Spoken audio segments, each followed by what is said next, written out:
Do you still practice your lines? No, I just, I mean, I practice every day by painting orders, but I don't do other practice work. Review the Crayola set. Alright, the Crayola Color Wonder is a great beginner tool. No, in all seriousness, I had one of those when I was a kid. Or something similar. You put the marker in and the air sprays the marker ink onto the paper or whatever. They were cool.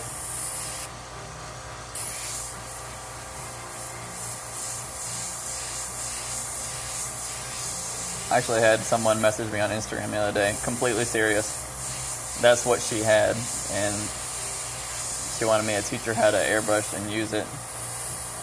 And I was trying to be super encouraging with it, because she was young and that's a good start and do the thing, you know. But it's not quite the same as an airbrush.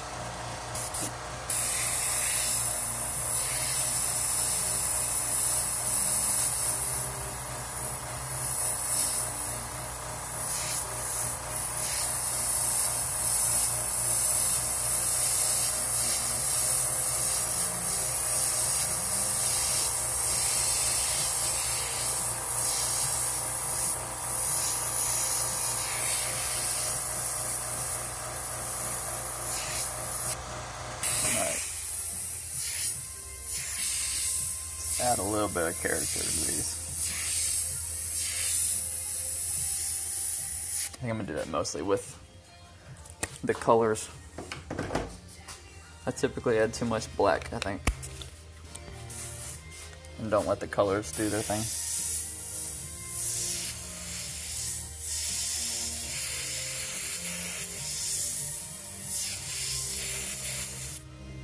Influence from graffiti art. Yes, I'm trying to be influenced more by graffiti art. Smo is one of my favorite graffiti artists. He's real great. When I'm painting what I call graffiti on t-shirts, I really have to make sure everything is legible. So it prevents me from being able to get really stylistic with letters. It doesn't matter how cool they look. If the customer can't read the shirt, they're not going to be happy with it ever.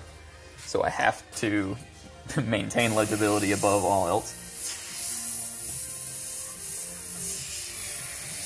But I would love to do more work where that's not necessarily the primary concern, you know, like graffiti art typically is.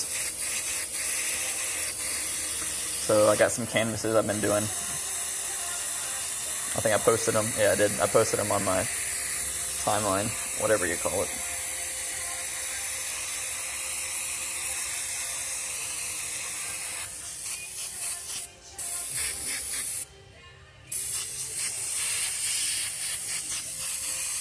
But I've had 12 years of practice, but it's all been painting legible designs, not super stylistic designs, and I don't spend as much time as I probably should sketching on my own free time. It's pretty much all, if I'm doing artwork, I'm doing artwork for somebody else, not for myself, which is something I need to get better at and do more of.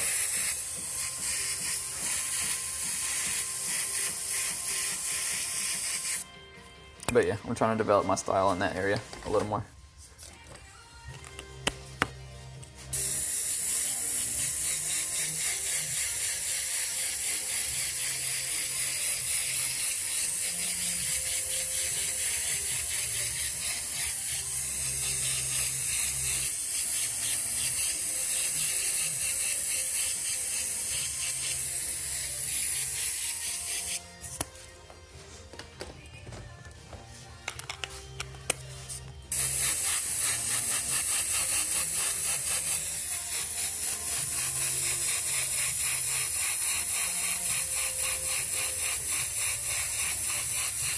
Can you use Pro Club first? I don't. You can probably send me some. I don't have an account with them. I use typical Gildan shirts, mostly. I can order a bunch of different stuff from my supplier, but these are 100% heavy cotton shirts. They're good quality. They're just not an expensive name brand. But if you're picky, you can send me something. As long as it's white and at least like 50% cotton, then it's going to work just fine.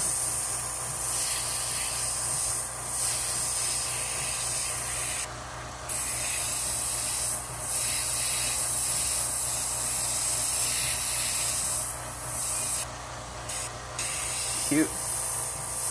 I don't know if cute's the word I was looking for, but that's fine.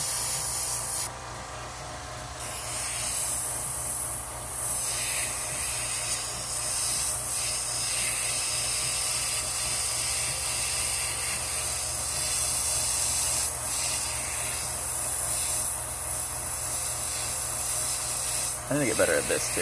These like melty drips.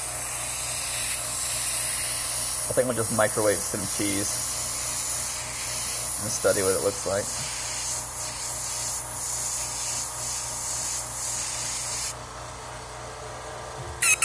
That's a bet. Thanks, we got business. Bum. Like I tell everybody, go to the website first.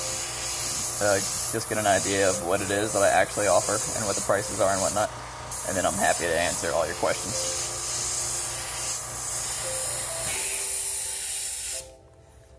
Spent a long time teaching myself how to code so that I could develop that website, so that I didn't have to answer the same question over and over. And it does not suffice, because I still get 100 questions every day that I already answered.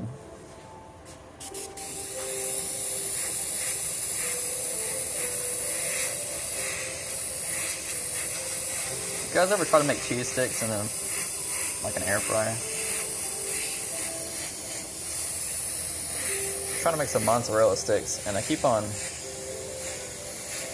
the breading doesn't hold up, and it melts through all over the daggone thing. That's the kind of problems I deal with in life. Somebody live stream me the process of making some bum cheese sticks, and I'll paint you a shirt.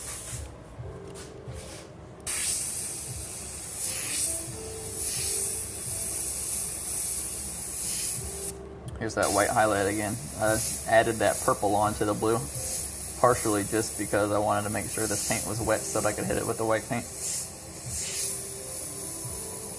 You'll get to the point where you're thinking about that as you create the design, like I need to do this blue at the bottom last so that it's still wet when I get to the white. This becomes part of your process. And I'm getting super close to the shirt on purpose, because I want all that air pressure to be used to spray that white through, or spray that other color through.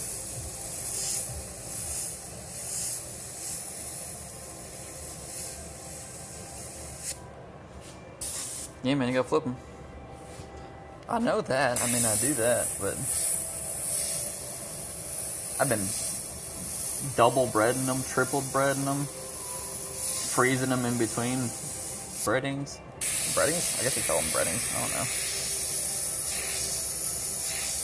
They still, and I'm cooking them from frozen so that the cheese stays melted longer while the breading cooks. And it's still like, nope, I'm just gonna drip all over your air fryer. I mean, I still eat them, but I'm basically just eating a pile of melted cheese instead of a cheese stick.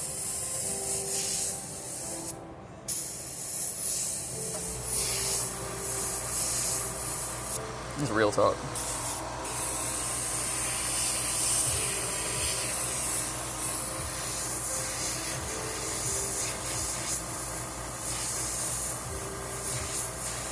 I'm going to be posting pre-recorded live streams onto YouTube. I have to be entertaining. So you guys got to answer, or like ask questions or something.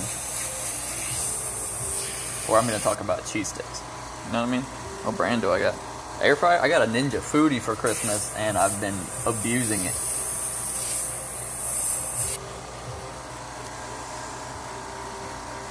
I think that'll do it. Am I missing anything? No?